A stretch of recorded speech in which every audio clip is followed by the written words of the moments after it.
So hello, I see people are still coming in. So thank you very much for joining. I'm Agathe Lerolle. I'm an executive recruiter for the fashion industry.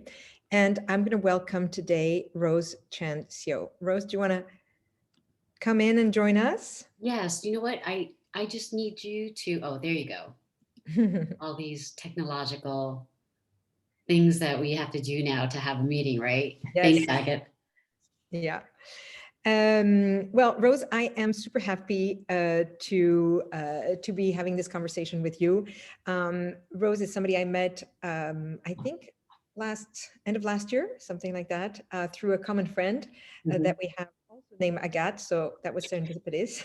Um, and I have been quite fascinated by my conversations with Rose because she is absolutely has integrity and purpose. And I actually remember one of the first conversation we had, and you mentioned the importance of being true to who you are and honoring that. And I was like, okay, I want to know more, and we've been discussing ever since.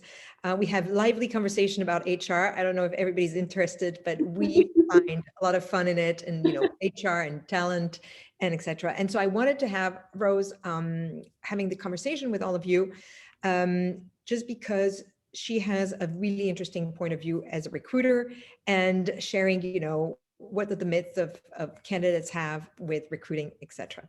So Rose, I want you to know that most of the people on the panel are people who have been doing our conscious career course. They've all met together. They have really worked hard and with enthusiasm on defining their career and taking charge of their career. So that's kind of the people who are most of the people on this panel.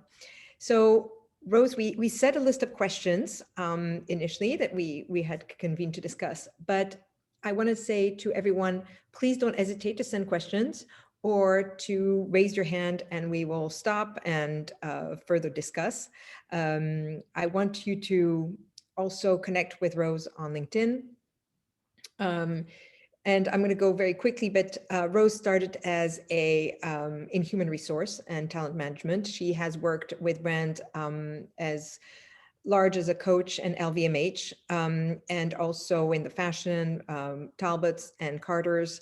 But also she has been on the other side. And she has been working as a founder and the principal of Scout since almost 5 years, and which is a purpose-driven people partners. So Rose is going to explain a little bit what she does because she's kind of at the intersection of recruitment and company. And then I have a big list of questions and dive in. Okay. It'll be like So one of our regular conversations that we have. Yeah, just a regular conversation. That's Except great. there's more people joining. So I have to be mindful of that. So be careful what I say sometimes. So thank you so much for having me and inviting me into your wonderful community. And I am so grateful that there are people like you, Agathe, who are equally filled with integrity and purpose when it comes to talent, because there's just so much conversation out there about, oh, we care about our employees or we care about the candidates, but I want to see more. And you're one of them, where people are putting their money where their mouth is. And it's really important to take care of candidates who eventually become clients and vice versa, right? So, and at the end of the day, we're people. We want feedback. We just want to know what to expect for next steps. But to answer your question about my background and just telling folks a little bit more. So yeah, back in 2016, I quit my job at Oshkosh. I was head of HR for the New York location for about 5 years. And there were a series of events that got me to where I am today and to launch Scout. And a lot of it was personal. And so where we are today is essentially what Scout does is we help emerging brands attract, grow, and retain talent. So it's more than just recruiting. It's really having a strategy in place of making sure that the company and its leaders are equipped to build a great foundation to grow from, to grow their talent. So a company might come to us and say, we're only about 25 or 50 big or 100 big. But we, in the next couple of years, are looking to grow our revenue a few $1 million. And to get there, we anticipate that we're going to have to create new roles, new jobs, et cetera. What do we do? How do we get from here to there and make sure we do all the things that we need to do in between to keep the talent that we have, whether that's performance evaluations, whether it's building culture, making sure that we're making all of our decisions through a DI lens, meaning diversity, equity, and inclusion. And so we're really a people partner.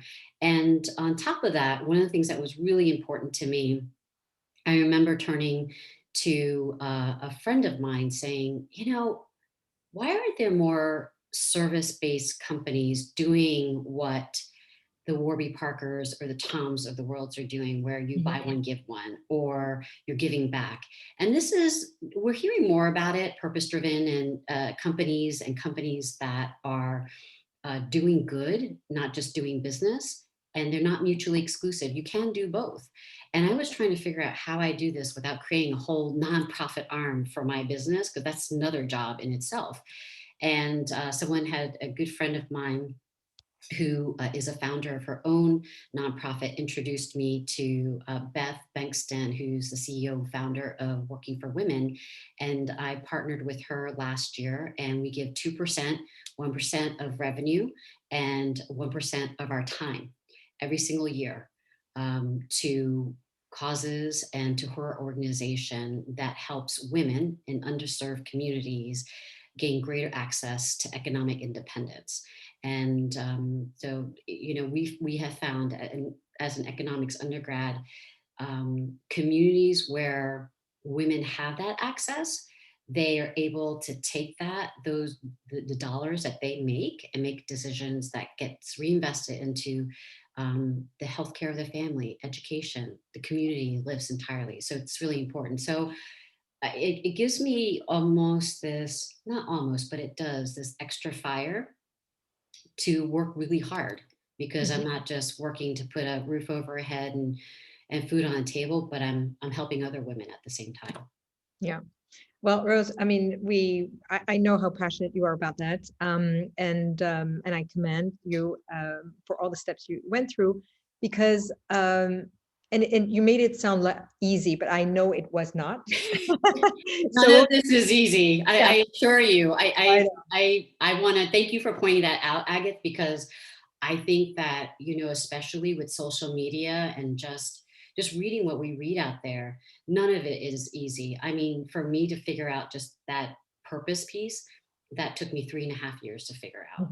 Right. And it wasn't like I woke up one day and say, oh, I'm going to quit my job and go do Scout. You know what I mean? There was a lot of conversations in my head for a couple of years before I pulled, the trigger on that. So none of this is easy. No. So I have a long list of questions, yes.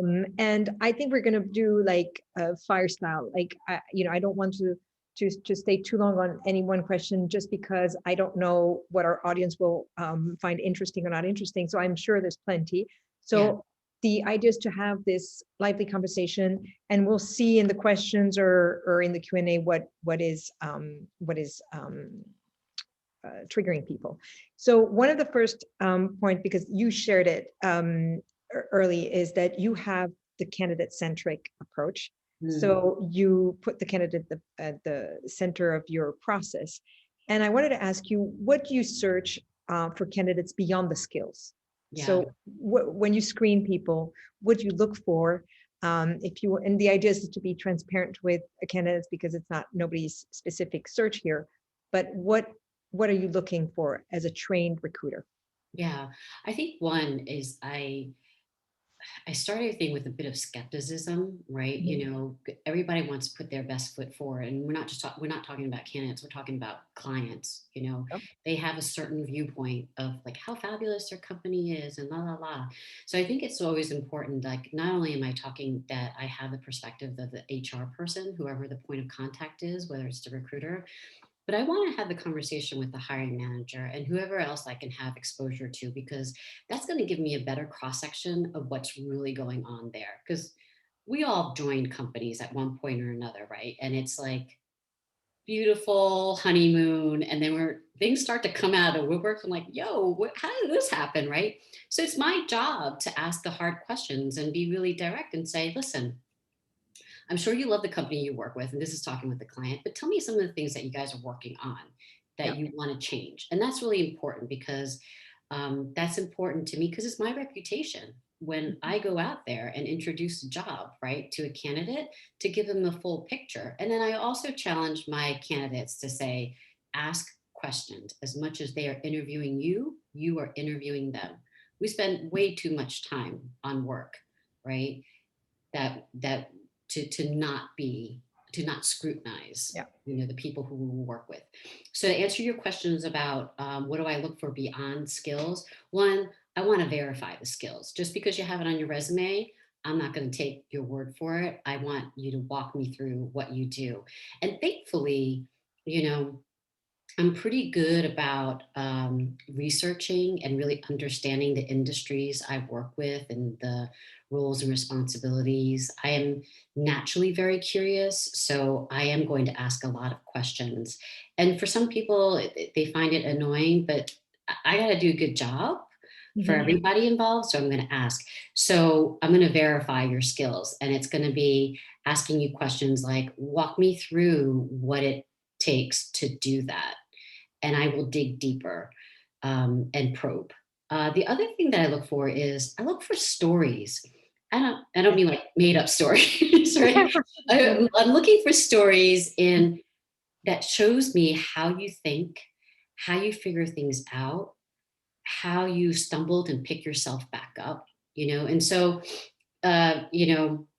those kinds of questions may be categorized as behavioral, and there are people who are like yay or nay on those because you can make up a story. And I'm going to tell you, if you know how to ask those questions, you will know if someone's making the story up or not. Trust me on that. I agree. So you have to be really good at knowing how to ask those questions. And one of the typical things is, I will ask somebody, tell me, if I really want to understand someone's ability to manage others, I'll ask them like, oh, I'll start off really benign, like, oh, tell me your management style, how do you manage? And of course, it's always wonderful things they want to say. And then I'll start asking a few more questions, like, tell me about the toughest person on your team you've had to manage. And they might not tell me all of it. And then before you know it, we're having a conversation about it. Yep. And I'm not looking for people to trip up. I'm just really trying to understand, like, what are your skill sets around this? And do you have potential? So some people will say, yeah, I had a really tough person on my team, and this is what happened. And unfortunately, we had to part ways. And what I'm looking for is, what would you have done differently? Because we're people and we're always developing, we're always growing. And I want to see your potential to grow and develop. And I'm going to advocate for that. When I introduce that person to the client, I'm going to say, this person knows how to acknowledge where he or she's didn't do the best job, but knows how to fix it. Rose, this is fantastic because first, you validate, I take all the candidates through a training program, and we do a big part of storytelling and achievements, like getting very specific in your achievements with numbers and with, exact examples. So thank you for that one. And I agree. It's also interesting on how you manage, because one of the questions early on in my career, an old partner had shared with me. He said, Agathe, when you want to know how people manage each other, ask first, how do you like to be managed? And they will tell you how they're really, and then say, oh, and how do you manage? And, then you'll have a different story, but it's not the same thing on how you like to be managed versus how you manage others. So that's it.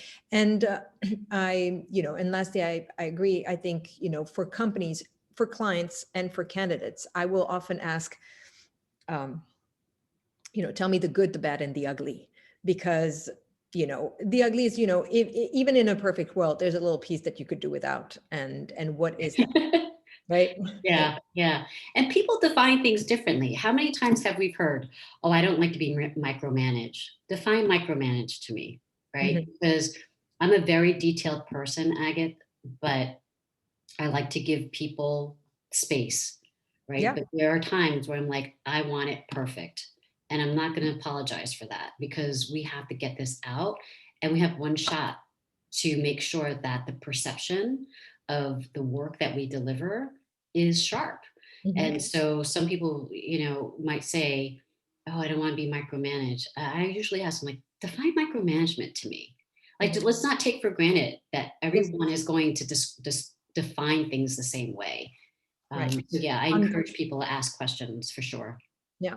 So that's a great transition, because one of my second question was, and we'll take the candidate point of view, because we have mostly candidates here, but how do you find if a company is a good cultural fit? How do you evaluate cultural fit? Like, you're What a hard question, right? And now, our cultural fit is whatever square footage we're in at the time, right? So it's even harder. We don't have that water cooler conversation or meetings that we're in. I think one of the things, it goes back to, again, asking those behavioral based questions. I'm a big fan of them, and the storytelling, right? Because here's the thing, when it comes to recruiters, or HR in-house, we're talking about, and their hiring managers, the leaders who eventually hire you, make the decision, they want the most, like, fastest way to do this. And at the end of the day, it's like, we're dealing with people. And so they want to say, we want these three things, and we want you to find someone that has a piece of paper with these three things on it, and who could do these three things, right? So not to say that they're lazy, they just want to get this done. So what I emphasize to folks is, we've got to make sure that we go beyond those three things, right? To still tell the stories behind that. Because sometimes this person might not have those three things, but they're going to be able to do these three things really well, versus someone who has those three things on the paper.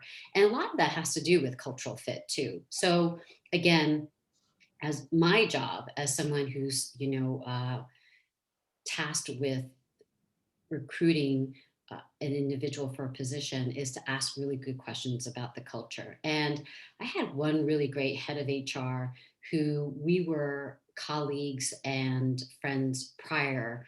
And she was very frank with me, and she says, listen, I'm going to just share a couple of things with you about the hiring manager and about our culture.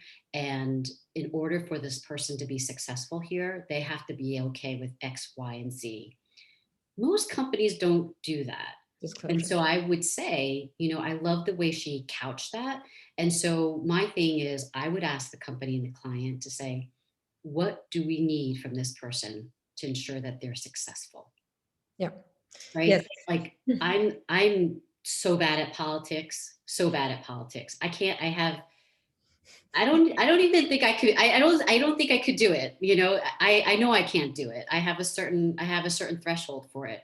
So if I find, and I'm going to ask a company, is like, is it very political? Just give me a straight answer, because I want this person to be successful. And for the candidate to be honest with themselves.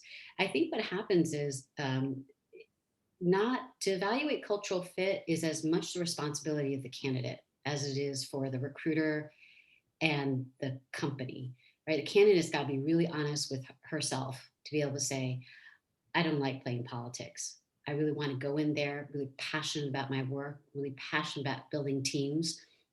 But I don't want to spend all my time stroking egos. It's very interesting that you mentioned that, and about the storytelling, because this morning I had actually an interview for a client, of a candidate for a client, and the person was great. But I was trying to evaluate the cultural fit, and it's a family-owned business, so it's a very different mindset. They have a very long-term approach, very like long-term, not quarter results and quarterly results. And she told me, oh, but I have to tell you, Agathe, one of my previous job was for a business that was in a family for 150 years. And I know exactly what you're talking, and the pace and the discretion and things. And immediately I was like, okay, I get the fit. She knew what I was talking about, and we could relate. And I'm going to share that with my client. And I think it's very important that there's this awareness on the candidate side of who they are. And I think that's why also, in the course, we do basically a kind of a GPS exercise where we decide where we are today. So you take stock of where you are, what are your skills and your fit. So and what you're willing to tolerate. Like yes. my last job, and this is what made my last job on the plane ride home from the interview. I said, I'm so, because we get excited. We get excited when we're in the process as a candidate, right? Of like, oh my God, I feel like this is I'm going to get close and I'm potentially going to get an offer. And then I had to stop myself on the plane ride home, taking the excitement out of it a little bit and getting practical and saying, all right, Rose, is this a great fit for you? All right, like, so, and I sat down on the plane and I wrote down, what are the things that are important to you? Right. And what are the things that you can do really well? And then on the other side, what validates this in your interview experience? Right. And I did pretty gutsy move, because at the end, when they were just about to extend the offer to me, I said, I like to make a request to have 2 additional meetings. Like I just basically increased the length of the interview process for myself. But I said, you know what? I want to be successful and I want to be here for a while. And so I asked to, speak again to the head of the brand and to the head of HR, because these 2 people were going to be instrumental in my success. I could be super skilled at what I do, but if I don't have these 2 backing me up and understanding their leadership skills, then it doesn't matter how talented or good I am, Yeah. So that's just an example. I love that, Rose. And it's really interesting because when I was approached for a recruiting firm, they got all sorts of interviews and I asked to interview people on the research team. So people, that you don't see and that would have nothing to do in the interview process, but I wanted to see, really what kind of culture was there, but that's amazing. Okay. So I have a few more but how can a candidate bring his or her authentic self in a conversation? And I think, we've talked about this, that we're living, in a full midlife crisis, professional midlife crisis for everybody. And I was, the course I take people on this morning, one of the people who took the course that I got, it was like a professional coming out, because you have to say, what is your purpose, where you're going, etc. But we're arriving at the time where we really need to merge this personal and those professional lives. And for anybody who's above 35, maybe 40, that's not how we were raised. And that's how, professional and personal was really always separate. And we're arriving in a time where we really getting these together. So how can an individual, even when, especially with the diversity, when it's not as easy to bring that up, how can you advise or suggest, or what have you seen that has worked for candidates to bring their full self? Yeah, that's a great question. I think we could all agree that being professional is always the best way to go, right? And you can be professional and authentic. And I think before even answering the question about how can we be authentic, our authentic selves during an interview setting, is we got to do the work before we even get there. And so it's sitting down and being able to say, okay, what's really important to me? And what are the things that I not am only good at, but that I love to do? What are some of the things that I'm not good at and I don't want to do? And there are some people who can be, I think how do you shut out the noise? There's so much noise out there, and these articles of people who went from rags to riches overnight, seemingly, and this is what they do. Or in order for you to be successful, you have to wake up at 5 a.m. and take a cold shower. I mean, all these kinds of things. 2 days. I've done the 5 a.m. for years, and I'm telling you, I'm not a morning person at all. So I've adjusted that 5 a.m. to a different time. But what I think is the most important thing when we talk about authentic self in any kind of conversation, right, is know thyself. And the only reason why I was able to make a really good decision in taking that job, that last in-house job, was because I really knew myself. And then I was able to say, okay, now I can make the decision. So it's not waiting for the opportunity to come to you. It's not waiting for the conversation to come to you. It's figure out what you want first. You know, I get a lot of questions like, how do I, you know, do my resume? And people are so excited about, like, I just want to get this stuff on paper. And what I say is, you know, before you even do that, figure out what you want. And so about bringing your authentic self to the conversation, I say, take the time to look at where your successes have been. Why were you successful? What really turned your lights on, and the things that did not. And look into your personal life too. There are things that, you know, I have a journal, so to speak, a blog, Earnestly Hunting, that I do for fun on the side. I love writing, I love photography, and I have found a way to parlay that not just only in the creative side, but into the work I do at Scout. And so I think I think we can find opportunities for ourselves and find ways to increase our contribution to companies we would love to work with when we figure that piece out. And you will find your conversations are different when you go into the interview. It's less about impressing them, and it's more about, here's what I have to offer. Tell me about this job, and I'll tell you what I can do. I agree. I think what you said on the plane, you know, taking out the excitement or the apprehension, because it goes both ways of, you know, is that my dream job, or is that my, you know, my calling? But having a more mature or slowing down the process and being still a little to see if it's a both fit. Amazing. There's going to be one question for you, but I want to ask also, one of the questions I wanted to ask is, how do you create a long-lasting relationship with candidates, or, you know, with a recruiter? Do you have candidates that you call upon often? Is, you know, what are your criteria for that? Yeah, it really depends. I mean, it depends on the opportunities that come our way. You know, a lot of the work that we do, I mean, for a lot of the emerging brands, it is like, we need to have a staffing strategy, and then we need to find people. And I've never advertised.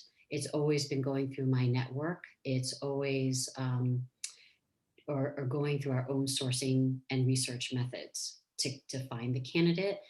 I think to keep that connection, you know, from a client perspective, one of the things that I'm really keen to share with candidates is, like, if you don't hear from me, it's not because I don't care or have forgotten about you. It's because we don't have something that's a match.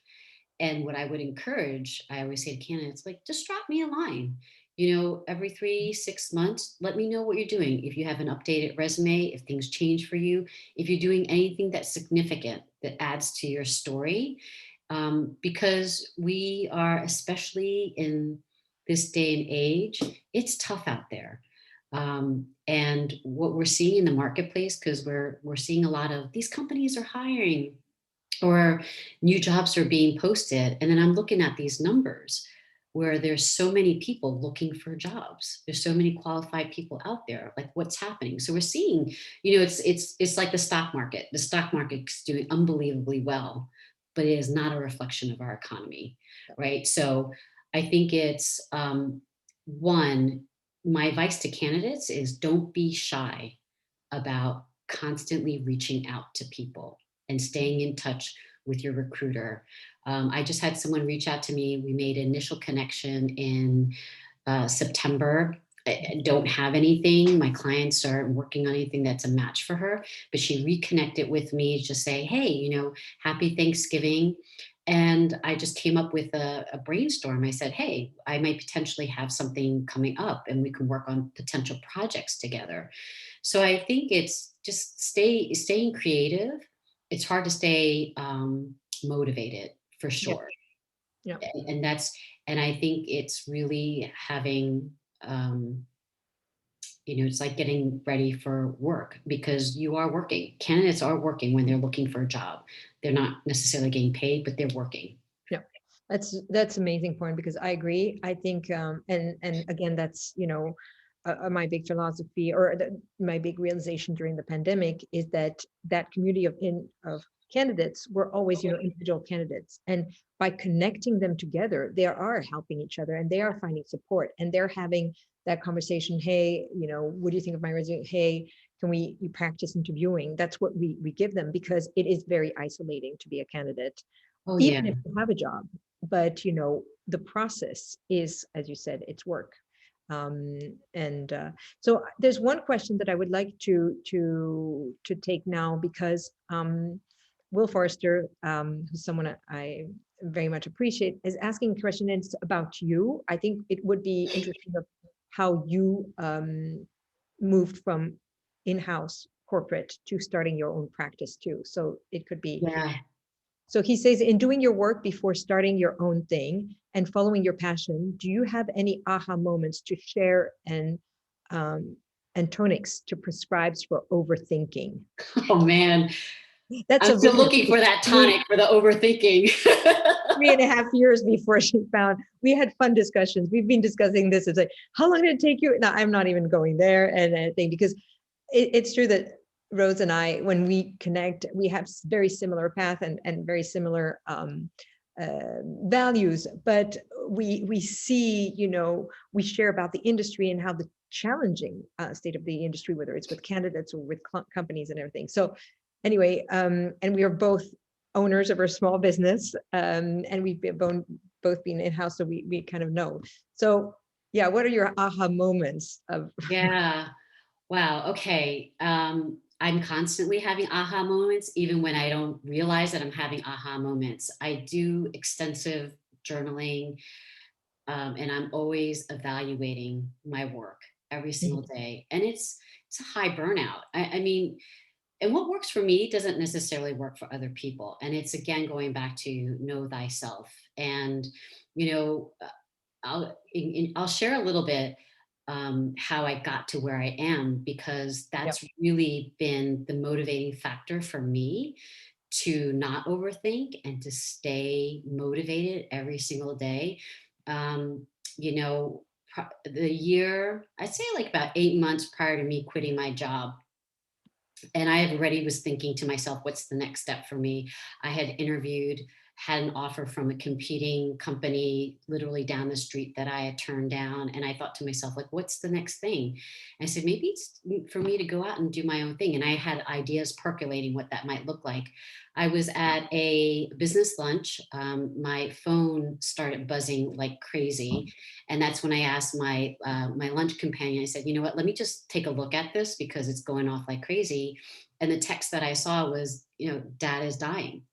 I'm one of 4 kids, very lucky to have brothers and sisters. And, you know, I was like, I gotta go. I just picked up my stuff and left the restaurant. And what I did was, Agathe, I went back to my office, which was around the corner, to grab my laptop and to lock my door, because I had confidential files in there.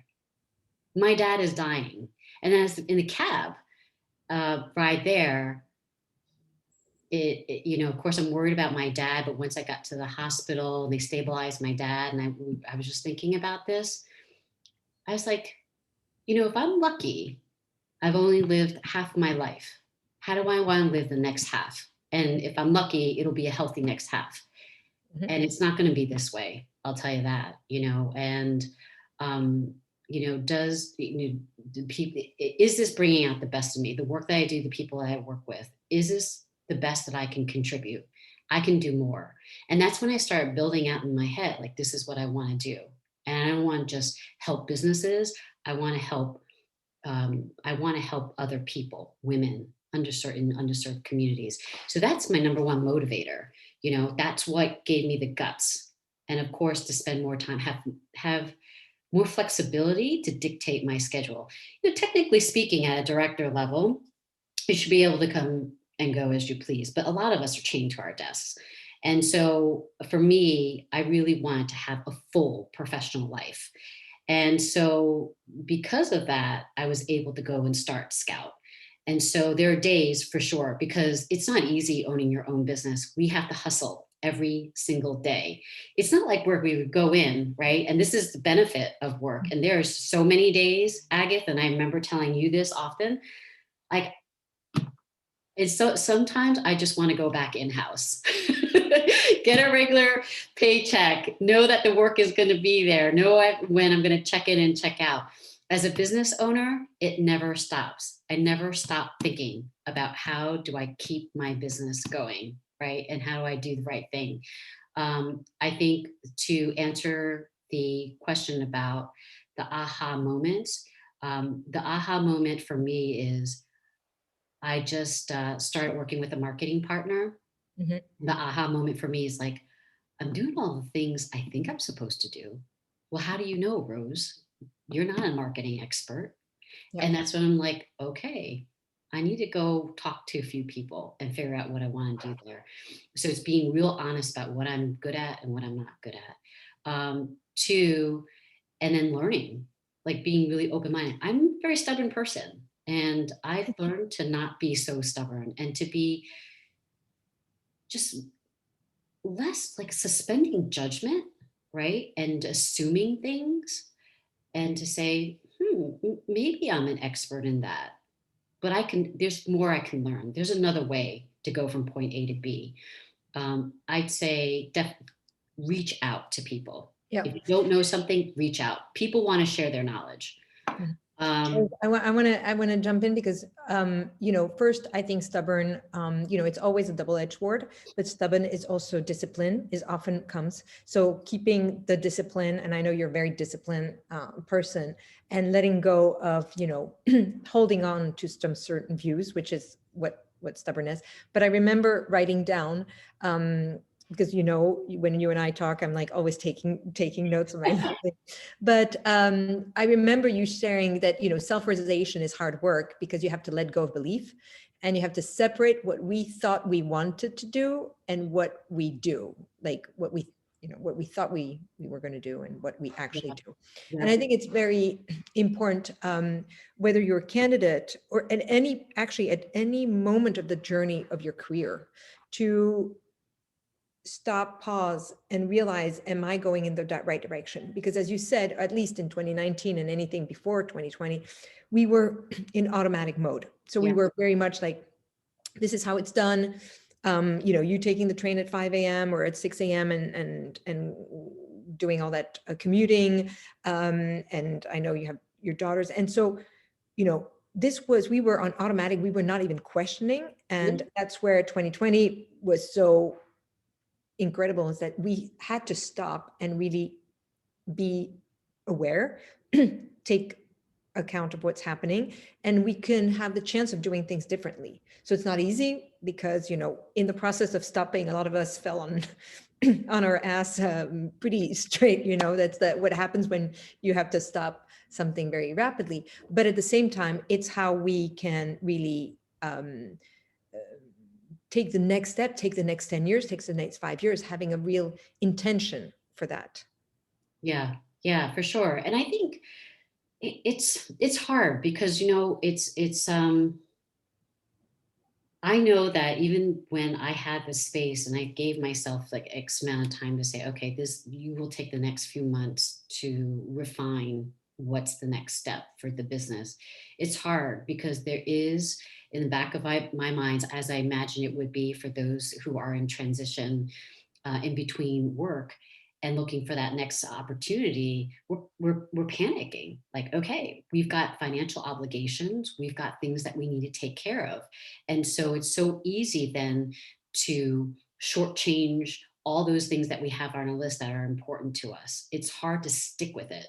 And I think for me, it's going back to you got to believe in yourself, or Mhm. this is why network and people who you really trust, and it doesn't have to be big, it can just be one or two people who really believe in you. And I think the thing that really helps me every single day is I think about some really tough times that I had in-house where I had to surmount some really difficult goals, taking, a company that had 79% turnover and then bringing it down to 10% within 3 years. That's not an easy task. It was hard. So I know that if I can do that for someone else, I could do that for myself. Yeah. And then, I always remind myself, I'm like, I brought two girls into this world and I'm raising them. And if I could do that, there's nothing, you know, there's this t-shirt that says, "You don't scare me. I have 2 daughters." That resonates for me. Yeah. I think people are so resilient and so brave and have a lot more courage than they give themselves credit. And it's just sticking with it. Yeah, Rose, it's very important because that's another note that I remember taking, and I know it will resonate with some of the people who are on the conversation because, you know, if you're in transition, as you said, I'll read the sentence that I wrote in one of our conversation, I think in November, that candidates sometimes, you know, it's a no-go because they're based on fear. And they don't want to be, you know, candidates often feel very tight because they don't want to be, you said, you know, screwed like in your past job. And so they come to the interview with already a mindset of resistance.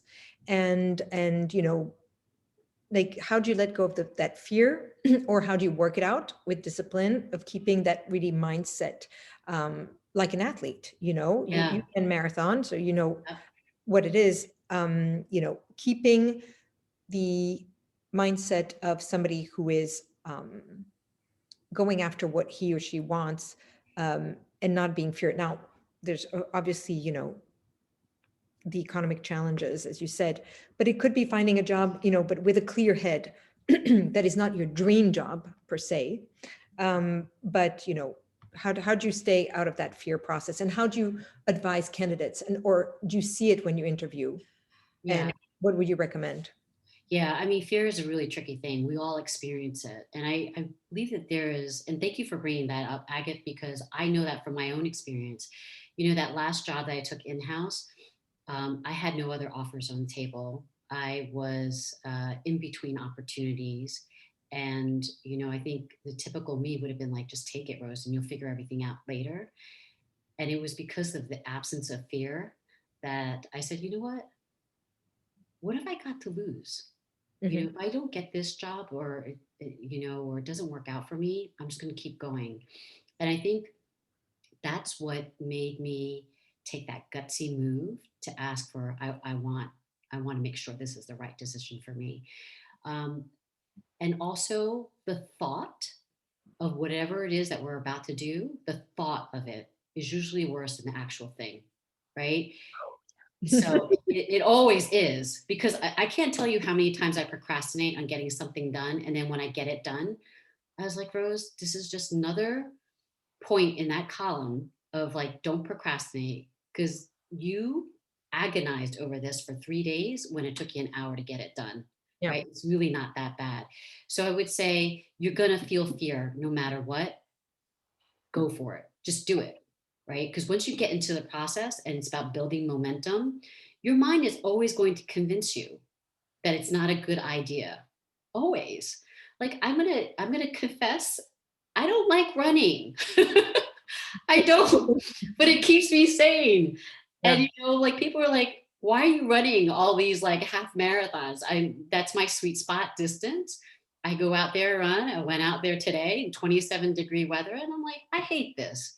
I feel great afterwards, but it is that discipline of like, I don't like it, I don't want to do it, but I'm going to do it anyway, right? And that builds a muscle in you mentally. Yeah, the muscle of being uncomfortable and being Yes. comfortable being uncomfortable, which we, you know, if in 2020 that's not one of the most important muscle we have to develop, like I don't know what it is.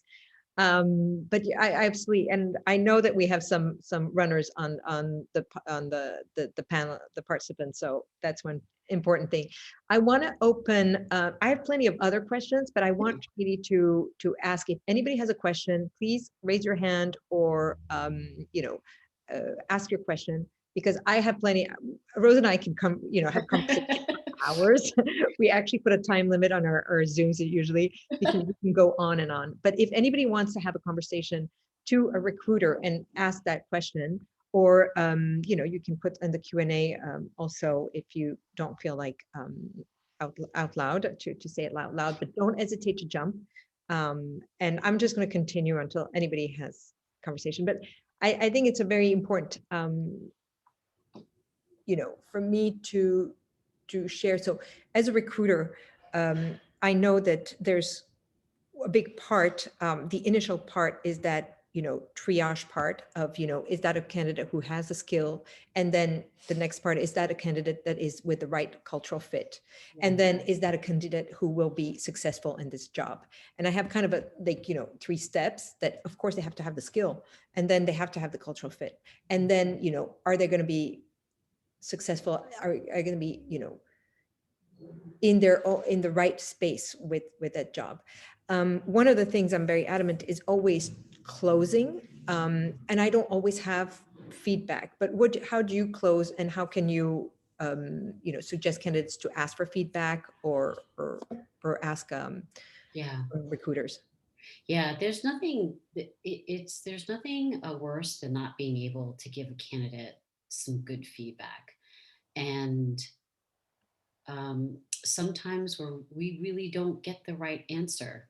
We don't really get the answer from the client, right? One of the things there are so many different factors, and this is really, I share this because I don't want anybody to get discouraged. There's so many factors that go into making a decision to hire someone. And a lot of times it has nothing to do with you. It's like there's some wonky process behind the scenes, or that position is changing into another position, but they failed to tell the recruiter or whatever posting that had out there. They decided to stop searching for it, but they left everything live and active. And so there's so much that is out of our hands. And I think the only thing that we can focus on is whatever we can control. So as a recruiter, if we're searching for a job, and the client comes back and they say, okay, this person's not a fit. I ask them specifically, it's really important for your brand and for my brand that we go back to the candidate and tell them specifically what that is.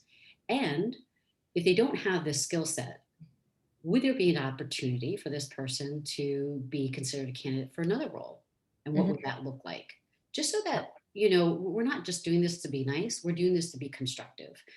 And I think that's the thing that's really important, is asking that. Now, if you're a candidate, you're not working with a recruiter, do the same thing. Go back to them and say, thank you. One of the things that's really important to me as I've been searching for the last X weeks or X months is figuring out what I can do better. As part of my development, could you please share with me the one thing that I could do better? And that's a very different ask than saying just feedback. What's the one thing I can do better? Because I've been searching for X months and I want to grow and I want to develop. And it becomes more about coaching that feedback versus like something else, right? And they might be very specific and say, hey, we selected this other candidate because this other candidate had Y. That was important to us. And we might and to ask the follow-up question, would there be an opportunity for me to be considered for a different position in your company? I like to stay in touch. And don't forget to stay in touch. And the other thing, I was thinking about this morning, is when you land that job, don't stop networking. Don't stop looking for the next job. And I don't mean like literally getting your resume out there, but stay active. So many of us get swallowed up in our day-to-day that we forget that at the end of the day, ultimately, we're responsible for us, for ourselves. Excellent. Right? So stay active all the time. So I have a question by Roberto, who was also one of in our community. So he says, good day, Rose. Thanks for today's talk. My question, if you have a number of skills that you demonstrate at your current job, but they exist outside of your job title, how do you highlight them in your LinkedIn profile? Or what's the best way without being overly verbose, again, considering they're not directly tied to your specific job title? Thanks. That's a good question. I have a question back. I mean, let's just say I'm in. And Roberto, Roberto, do you want to, I can unmute you. So if you want to ask, or if you have a conversation, let me find you in the list and unmute you if it's easier. So. Hello? Hi, Roberto. Thanks for your question. Yeah, no worries. Thanks. It's been really interesting. Sorry, I have a almost 4-month-old on my chest. It's actually good that I've been muted. So So you say you had a question back for me? Yeah, so one of the questions back is, do you want to highlight those other responsibilities? Let's just say, I'll make something up, and the only thing I can speak of it now is, human resources. And let's say that I'm looking for a job to be a head of talent acquisition or head of recruiting for a company, right? But I'm doing accounting work and all this other stuff. While I want, sort of speak, credit for doing that, I don't want to highlight it because that's not what I want to do my next job. But if you're saying, like, Rose, I do all these other things and I want to highlight them because that's going to allow me to get that next job that I want, then I'd say put it there. But the things that you don't want in your next job, no need to emphasize it. So, like, I don't need to emphasize, as someone who's looking for the head of talent acquisition job, that I post jobs. That's a given. So there's a way for you to just highlight the really strategic, really unique things for that next job that you're looking for. So that's the thing to keep in mind. What do you want in your next job? And put those key responsibilities. Focus on those. Does that help? Rose, I want to ask. Yeah, and Roberta, Rose, before Roberta respond, you said you had a side blog where you write and you do your photography. Oh yeah, earnestly hunting, yes. So is that also a way that you can showcase some additional skills without being your main? Would you recommend having that kind of a side website or side enterprise? And yeah. Sorry, Roberto, and go for it if that's. Yeah, so no, it's helpful. I guess for me, obviously, specifically, because my question is, at my current job, I have a fairly hefty title, but I do a lot of content creation and a lot of create a lot of marketing materials that other departments in our organization uses, and I collaborate a lot with them. But my name is essentially never really attached there, and it's all internal as far as who knows what I do there. And that's, again, fine with me. But a lot of these skill sets that I have would lend themselves really well to opening up more opportunities for the next career jump, in which I'm quite keen on. So if I've been at a position for, let's say, 5 years, and for 3 years or whatnot, I've been doing these number of things, that is experience that I have. But, your name or your title doesn't necessarily represent that. So it's the best way to maybe bring about that. Whereas the website example and things like that does work, but that's also more, that would be, in this example, more of like a hobby versus like professionally speaking. And again, this is trying to be more relevant and specific via LinkedIn, because there's obviously a sea of candidates who are constantly reaching out to recruiters and applying and things like that. And I haven't yet done that, but I want to make sure I give myself the best opportunity to be relevant and stand out. Yeah, I mean, if something that you're doing now that's not typically associated with your title, but it's something that you want to do more of in the future, that you enjoy and you're good at, and that it's certainly going to open more opportunities for you. It's one thing that you're going to get more opportunities. It's another if you want those opportunities. But if you're saying, like, this is the stuff that I do that's not typical of my title, but I want to do more of, I say certainly add that under, your LinkedIn profile. And what Agathe was referring to, I actually do have a separate heading for earnestly hunting, and on my LinkedIn profile that's separate from Scout. And here's the thing too: it's constant. Your LinkedIn profile will constantly evolve, and sometimes you see other people's profile or things change for you. Feel free to go in there as often as you like to tweak things, or you found another word that really exemplifies what you do.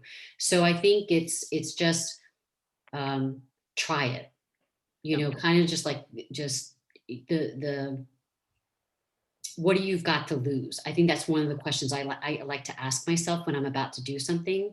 What have I got to lose? Mm-hmm. if it's really going to prohibit you from, if you're putting an extra line in there, because I'm rereading your question about not being verbose, but is that extra line going to stop you from getting recruiters getting you that next opportunity? Probably not.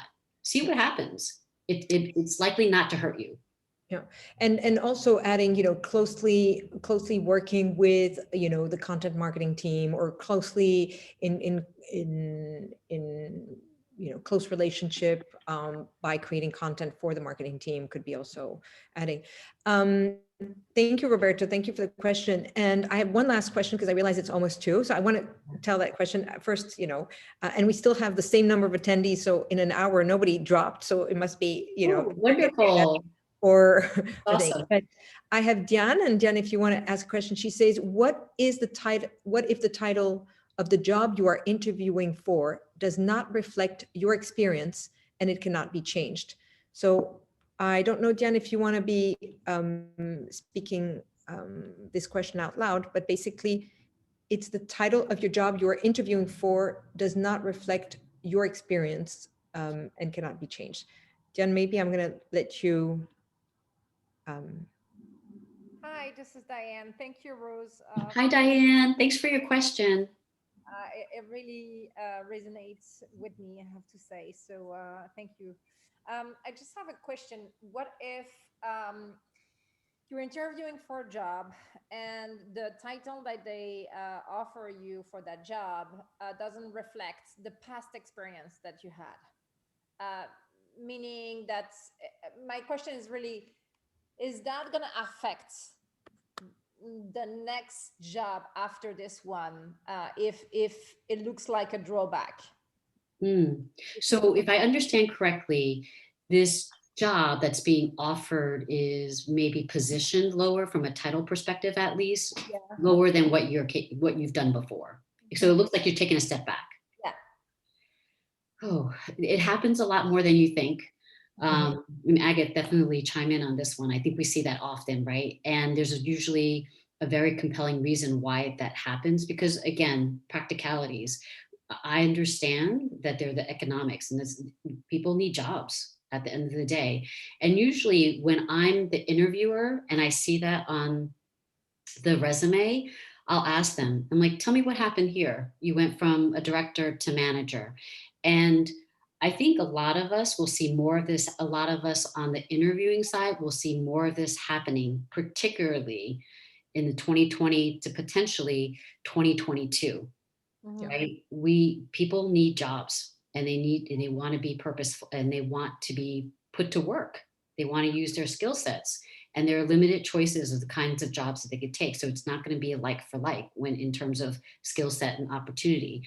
So I think, Diane, the most important question to ask yourself is, how important is it for me from an economic, practical standpoint for me to take this position? Is there an opportunity for growth? Let's say maybe you join and you take this job, you're probably going to knock their socks off because of your skills and what you bring to the table. Will they eventually, you think, create a bigger job? What does that look like? So what's the growth potential there?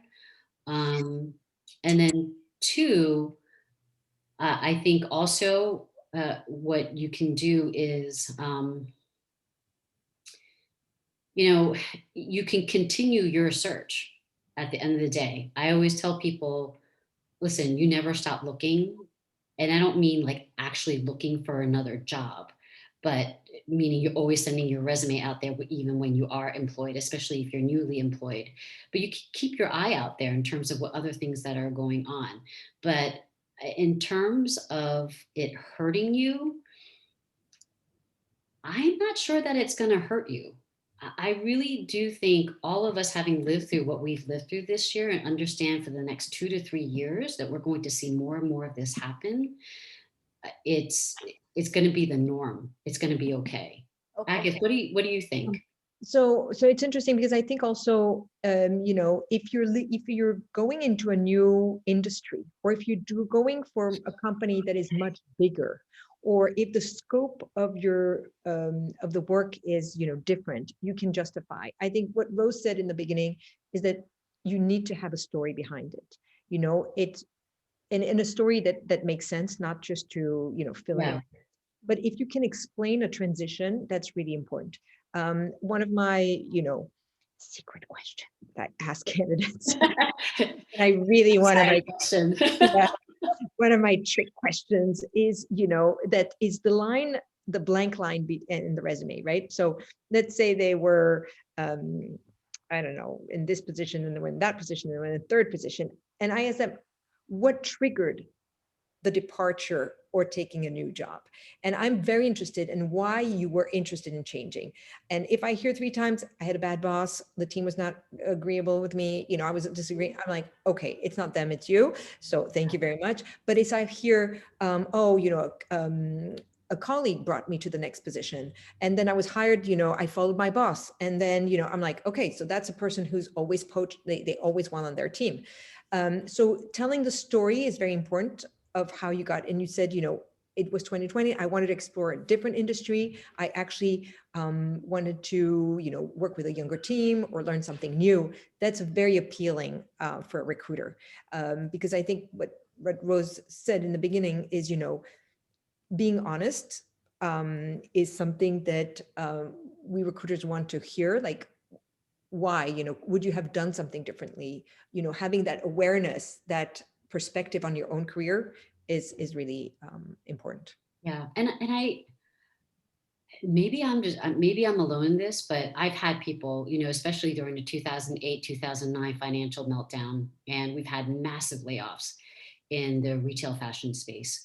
And when I see that on a resume, I think back to that time. But I am curious to hear the story. One of the things that recruiters might, I don't want to stereotype an entire population here, right? But not all recruiters are good at asking questions. And so you have to be good at, they didn't ask me this question, but I have to tell them this story. Yeah. Right. And one of the things that I do love, I always say, tell me about yourself. Let's just start from the bottom up on your resume.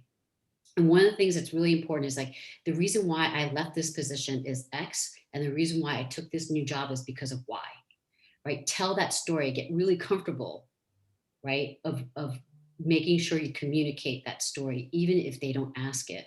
Yeah. Because a lot of people, at the end of the day, we're all humans, recruiters, CEOs, I don't care who you are, our minds are lazy. So the person who's trying to convince another person has to do the heavy lifting of telling the story, even when the question isn't being asked, right? So, yeah, so Diane, I think that, you know, this is a job that you need to take, and that you can be, you feel that you can be successful and do a great job in contributing. And it sounds like you can, and you will. Oh, she's a superstar. I'm not, let's not be worried. Yeah. So you will knock their socks off. So that's not the question, right? But right now, you know, is it worth, what have you got to lose? I come back to that question. And if you really feel, you know, and ask some of your colleagues in your industry and space, what would you think, knowing what we're experiencing here in 2020, global pandemic, record unemployment, jobs that are being lost and that may never come back. If you saw this on a resume 4 years from now, what would you think? I would be very compassionate. I would say I'd understand why you took that job. And learning, you know, I think that any new position, if you can explain that you're learning something new, is really important. Even if it's the same title, even if it's a lower, even if it's a bigger title. I think, you know, what Rose said, you know, always keep looking for your next role, but always keep learning. I mean, you know, we're in a work in progress. Our careers are work in progress. The world, you know, is a work in progress. So, you know, like having the honesty of, like, you know, being very genuine of, you know, saying, this is what I'm learning. This is, you know, what I'm growing, you know, Rose, I realize it's 2:07 and I know people have to go, but I want to thank you from the bottom of my heart, because we have thank you. This.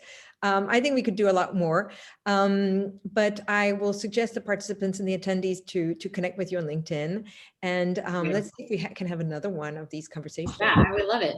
I would love it. Thank you so much for having me. Thank you everyone for your wonderful questions, and stay determined, stay strong. It's hard out there. I know that, but definitely believe in yourself. You can do this. Fantastic. Thank you. Thank you, Rose. Thank you. Thank you, everyone. And everyone, have a great week. Yeah, have a great week. Thank you.